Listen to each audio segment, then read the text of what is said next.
ಯಾಕ ನಿಮ್ಮ ಅಲ್ಲಿ ಬೈದಿರಲ್ಲ ರಾತ್ರಿ? ಸುಮ್ಕಿರ ಅತ್ತಗೆ ದನ ತಗೊಂಡ್ ಮಂತಕ್ ಬಂದಿದ್ದೀನಿ. ಕುಂತಿದ್ದ ಕಣ ಜಗ್ತಿ ಫೋನ್ ಮಾಡ್ಕೊಂಡು ಇನ್ನು ಮಕ್ಳು ಇಬ್ರು ಬಂದ್ರು, ಸುರೇಶ್ನ ಸತೀಶ್ನ ಬಂದವರು ಬಾರ್ಲ ಮುಚ್ಚ ಕಾರಳಿಗೆ ಹೋಗೋಣ ಅಂದ್ರು. ನಾನು ಸುಮ್ಕಿದ್ದಿರಾಯ್ತು. ಏನೋ ಮಕ್ಳು ಕರೋರು ಅಂತ ಹೋದ್ರೆ 90 ಮೇಲೆ 90 ಅಂತ ಕ್ವಾರ್ಟರ್ ಮಾಡಿರೋ. ನಾನು ಯಾವತ್ತು ಕುಡಿದ ನೆನ್ನೆ ಕುಡಿದಿದ್ದೀನಿ.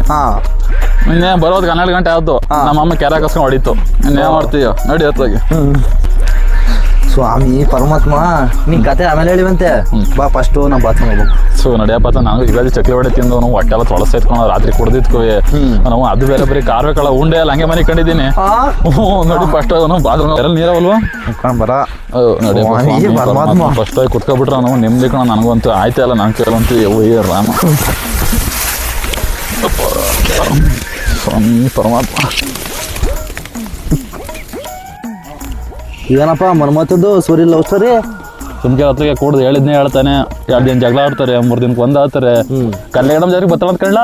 ಯಾರು ಅವ್ರೊಡಿಗೆ ಬತ್ತಾಳ ಅಂತಪ್ಪ ಅಂತ ಹೇಳ್ತದ. ಇನ್ನೇನು ಜಾತ್ರೆ ಪೂರ್ತಿ ಅವ್ರದ್ದು ಐವಾಗ ನಮ್ಮ ಕೈಲಿ ನೋಡೋಕ್ಕಾಗಲ್ಲ ಬಿಡೋಕ್ಕಾಗಲ್ಲ. ನಾವು ತಾನೇ ಏನು ಕರ್ಮ ಮಾಡಿತ್ತು ಬಾತಿಗೆ. ಬಾ ನಂದು ಆತು, ಅದಕ್ಕೆ ತೊಳ್ಕೊತಿರ್ತೀನಿ, ಲೇಟ್ ಆಗುತ್ತೆ. ನಡಿಯಪ್ಪ. ಸರಿ, ಒಂದು 500 ದುಡ್ಡಾರಿದ್ರೆ ಕೊಡು. ಅಯ್ಯೋ ಸುಮ್ಮನಿರಪ್ಪ ಅತ್ತಾಗಿ. ನೆನ್ನೆ ಹೊರಗೆ ತೊಳ್ಕೊ ಅಂತ ಮಲ್ಲಿ 1,000 ದುಡ್ಡಿಕ್ಕಿದ್ರೆ ಚೀಟಿ ಕಟ್ಟಕ್ಕೆ ಅಂತ ಅವಳು ಬೇಳೆ ಆಡಕ್ಕೆ ಹೋಗಿಲ್ಲ, ಬೋಳಿಸ್ಕೊಂಡು ಹೋದ್ಲತ್ತೆ.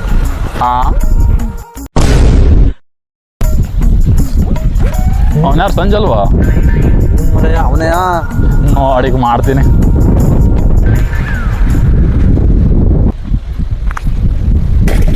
ಯಾವಲ್ಲ ಒಟ್ಟಿಗೆ ಕಾಣತ್ತಿರಲ್ವಲ್ಲ?